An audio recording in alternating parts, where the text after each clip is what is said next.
रविराज सायलीला लेक म्हणून घरी आणणार ठरलं तर मग या मालिकेमध्ये प्रिया सायलीवर खूप चिडलेली असते.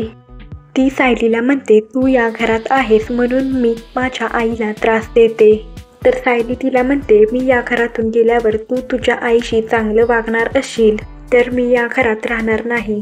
आणि सायली तेथून निघून जाते. सायली परत त्या घरात येणार नसल्यामुळे प्रिया खूप खुश असते.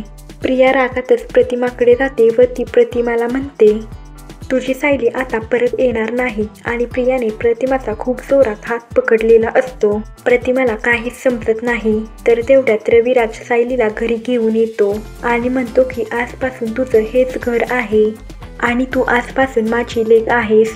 आणि रागातच रविराज प्रियाकडे बघून म्हणतो की हे ज्यांना मान्य नाही त्यांनी घराबाहेर पडावे.